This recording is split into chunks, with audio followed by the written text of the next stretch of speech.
Hello, and welcome to Tea with Jess. I'm author Jess Montgomery, and I'm delighted you're joining me for a little tea break. As Nana says in my kinship mystery series, Life is Hard, Have Tea. Today, my mug, you can't tell because it's all worn off, but it's a mug that I got years ago at Yellowstone National Park. So that's my Tea with Jess mug for this Monday. Loved it there. Would go back anytime. Such a gorgeous park. But today I'm welcoming Erin Flanagan, who is not only an outstanding writer, but she's also a good friend of mine. And Erin is the author of two short story collections, The Usual Mistakes and It's Not Going to Kill You, which contain literary gems that capture the essence of the human heart. Her debut novel, though, is what we're here to talk about today, and that's Deer Season. And it's likewise a literary gem that delves into the human condition, particularly in small town Nebraska at the start of deer season, where a developmentally disabled man becomes the center of attention in a crime that he may or may not be involved in. You have to read the novel to find out. um, She's also the author of the thriller Blackout, which will come out in fall of 2022 with Thomas and Mercer. And she's held fellowships to many prestigious writing colonies and conferences, reviews books for Publishers Weekly, and is an English professor at Wright State University, my alma mater, go Raiders, and focusing on creative writing. So I'm delighted to welcome Erin to Tea with Jess. Hello, Hello. Erin. How are Hi. you? I'm good. I'm so glad to be here. Thanks for having me. Oh, my pleasure. So, first, of course, I want to ask you to give us a quick synopsis of deer season, but with no spoilers. Sure. So it opens on opening weekend of hunting season in a small town in Nebraska in the 1980s. And Hal Bullard, who you mentioned, is a mentally challenged farmhand who goes hunting for the first time, comes back at the end of the weekend with some blood in his truck and a mysterious dent near the headlight. And the same weekend, Peggy Ahern, a teenage girl from the town, goes missing. And as things begin to heat up, people begin to see each other in new lights and start having to make decisions about what they'll do to protect those people that they think may or may not have done something wrong. So that's kind of the Mm. synopsis. That's that's a thrilling premise, and I Ooh. know it plays out well because and fulfills the promise of a thrilling story, and also looking into the human heart because I've read the novel.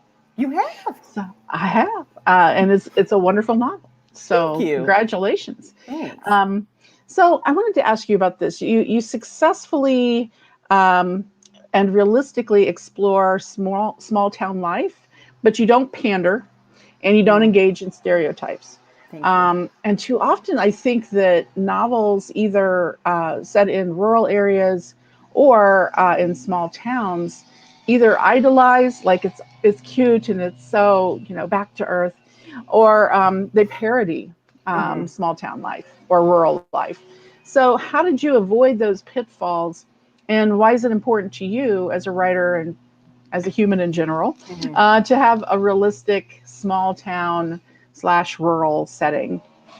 Well, I grew up in a town very similar to Guntherm, Nebraska. It was called Sanborn, Iowa, one state over. And those people there were as complicated as they are anywhere else in the world. And I think that there was some people, I think, get fooled by the Midwestern veneer of niceness or stoicism and Mhm. don't give people credit for being as complicated as they are. They've also grown up, a lot of people in the Midwest, with this keep yourself to yourself. So they don't act out a lot of drama, but that doesn't mean it's not there. And so I really wanted to explore a town that was similar to the one I grew up in, with both that capturing what it was like for me in the 80s, but also looking Mhm. back as an adult, understanding it much more differently than I did at the time. So that was, I think, where a lot of that came from. And to hear someone say, "Oh, you didn't pander," I can't tell you what that means to me, because like you, I see a lot of those portrayals and they just bum me out. Like, I don't think people realize the complexity that's there. So one of my ex-father-in-law now, but I remember one time like dropped a cement block on his foot, and later when somebody asked him, "Oh, that must have really hurt," and he said, "Didn't tickle." And I thought that was so like the Midwestern way of handling that, like the humor, but also like, I'm not going to get into how bad that was, but that is perfect. It didn't tickle. Love that. That is a great anecdote, and it does capture. I mean, very Midwestern, Yeah, I mean, we both grew up in the Midwest. We live in the Midwest, different areas than what you're talking about. But yeah, there is that stoicism. But it is a veneer for complicated souls. We're all complex and complicated souls.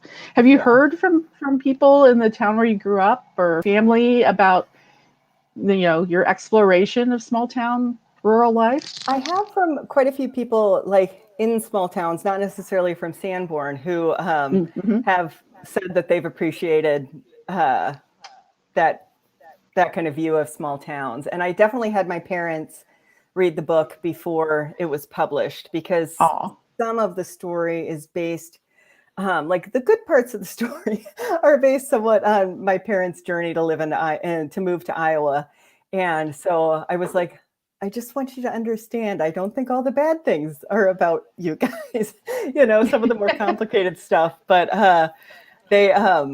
so I wanted to be sure that they felt like it was, an accurate portrayal of small towns, because they're the people who are going to hear. Like, since I was a kid living in Sanborn, if I stepped out of turn, my mom, Judy, was the one who got the call, not me. So I was like, for your own sake, I hope I've done justice. Yeah, because you're going to get those text messages or phone calls or, like, is everything okay? Does it tickle? I don't know. So you mentioned 1985, and I'm intrigued that you set the novel in 85, and it works really well for your story. But I have a few questions about that. So one is, what drew you to the time frame? And it sounds like maybe some of your own memories. And do you consider 1985 historical? And were there challenges or benefits to writing a book set in 1985 versus writing a book set in the 2020s? And by the way, when I was thinking about this question, I thought, well, 1985 isn't that long ago. And then I did the math and went, it's 40 years. I can't do the math. I hate to tell you. No, so 1985 was about the middle. I would have been about Milo's age, who's one of the main characters in the book. That's Peggy Ahern's little brother in 1985. And part of the reason I wanted to set it in the 80s was because one of the things that was so crucial to me about growing up in a small town was that there wasn't this constant sense of the outside world. And part of it was I was, pretty sheltered.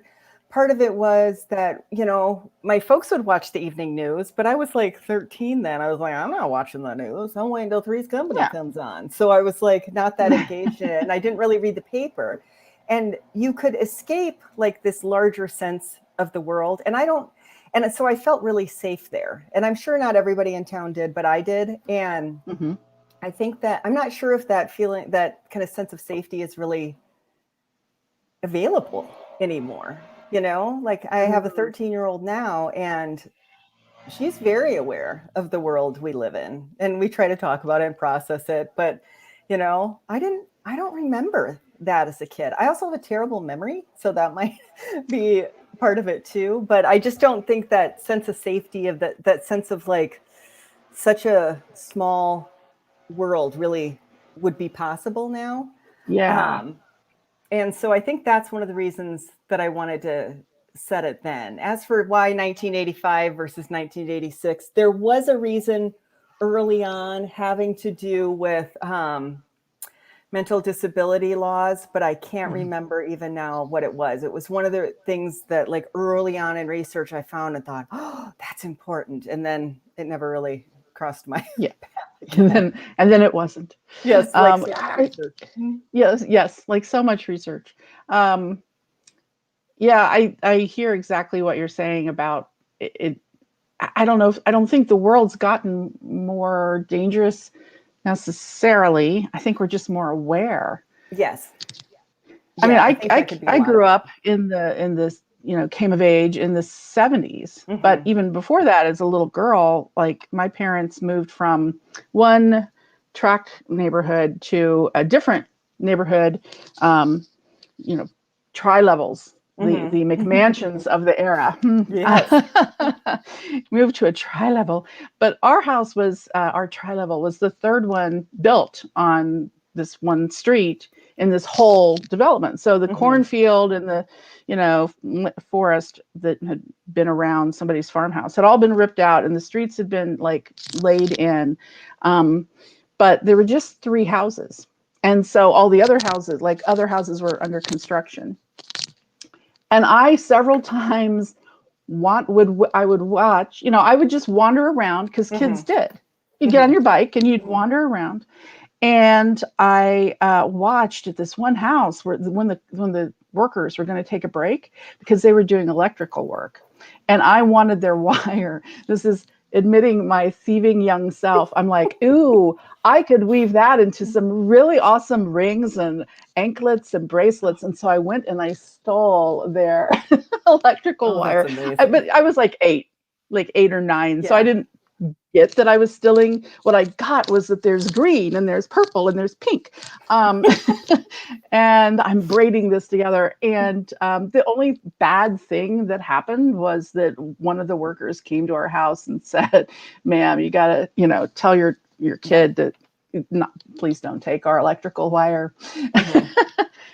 And that's all that happened. But I look back at that and I'm like, oh, now I'm kind of horrified, but not at my parents for letting me wander, because everybody let their kid wander. But no, I used to ride my bike 7 miles into town. Yeah. Cool. Yeah. Yeah. No, it's crazy. Yeah. But I so think, I recognize too that, I was, growing up in a white, working to middle class small town, and that also shaped my sense of safety in a way that, like, as a kid, I was like, doop-de-doop. I thought everybody, had the same experience as me. And I realize now, like, oh, that's not the case, So I think that has something to do with it too. What's that? Yeah, exactly. I was going to say, yeah, exactly. Not everyone has the same experience. Yeah. So one of my other small town favorites was that, and I'm pretty sure that I'm remembering this correctly, but like people would be driving around drunk all the time, and like the cops would just kind of escort them home, in their car. Like they would let them drive the car home, and they would just make sure that they'd follow them in the police car. And I'm like, oh man, does that still go on in small towns? I think so. I would think so. I don't know. I don't know if I can write that. Like, I just don't know that experience in 2021. Yeah.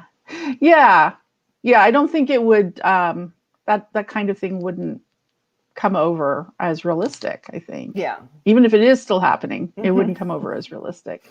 True. So you mentioned research, and, we do research and we think it's really important in the moment, and then we let it, go away. What kind of research did you do for this novel? I had to do a lot about like hunting licenses and how all that works, because I had no idea. And I'm trying to think what else. It was a lot more than that. I originally had, just in draft form, set it in Iowa, and it was too close to home. And so I wanted to move it to Nebraska, where I lived for a decade. So I wasn't just like, they're the same. Like, so I changed it for Nebraska. But like I had to do a lot of research then about like where to put it for the rural area and stuff. So a lot of stuff about the 80s. One of my big challenges was writing Hal, I wanted to be sensitive to his character as somebody who was mentally challenged. So I did hire a sensitivity reader to help me with that, and felt much better after I, had done that, and just wanted to be sure I was portraying him accurately and empathetically, in not just kind of falling to what I see in the media that might not be good portrayals. So those were a couple of things I researched. There was a lot of looking at trucks, if I remember correctly. I wanted the right kind of trucks. So did you end up buying a truck, taking up hunting, and No, but it's back there. You can't see it, I don't think. But right there is the ram's head that my dad had on his Dodge Ram pickup when I was growing up. It's not the same one, but it's the what's that called? The front of the car. We're writers. Oh, we can't think of a We're word. Also, two middle-aged ladies trying to come up with a word. So God knows what it is. It's hood ornament. Hood ornament. Hood ornament. Yes, and it looks like a ram. And when I was a kid, I used to Milo does this in the book, but I used to like to ram it with my head, and it would tilt back. And I thought it was the coolest thing ever. Like when I was finally tall enough, I could do that with my dad's truck. So that was like when my husband got me that for my birthday one year, when I was still working on the book. That's cool. That's very nice. So your novel also explores subtleties about relationships and some of the myths we create for ourselves about ourselves, or about where we are in the world, if you want to put it that way, which is definitely a theme of your short fiction as well. I still think about the air guitar competition short story as one of the most funny yet touching and brilliant short stories I've ever read. So have you always been drawn to this theme, or did this kind of evolve for you over time as you wrote more and more? I think it's an obsession that I come back to again and again and again, trying to figure out how people figure out who they are as people, and also figure out who they are in families, in relationships, and how those kind of all create different versions of the same person. And also, there's overlap between them, but I think that's really hard. And I think we do grow up with a lot of myths about ourselves or about people, and trying to figure out which one of those are true and which one of those are false is really difficult. I like to think that I'm a somewhat self-aware person. But you are. I am. Well, thank you. But I am also shocked sometimes by my own blind spots. So I'm constantly trying to figure that all out. And who are people? And then how do they interact with other people? It sounds kind of silly, I guess, but I've always I'm very interested in that. And I'm also really interested in good people who make bad decisions. Yes. I do think people are inherently good. I'm sure there are exceptions to that, but I've always, thought very positively about the human race, despite some people to the contrary. And so I'm constantly then, well, why do we do the things we do? So that's another thing that will explore till the end of time, I'm sure. Well, and so much material within that theme. Gosh, yeah. It's broad enough. It is broad enough. Yeah. Yeah, it's like the cookie recipe, but when you start thinking about all the add-ins that you can switch out, it's a lot of different cookies. Yeah, I just love cookies. I mean, who are we kidding? Yeah, cookies are good.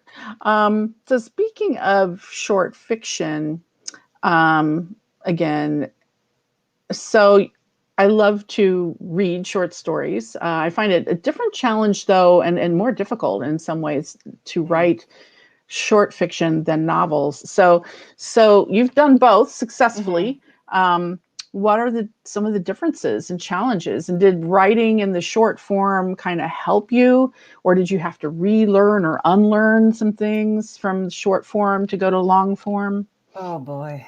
I had to learn a lot of new stuff. I was more hopeful than I maybe should have been that short stories would prepare me for a novel.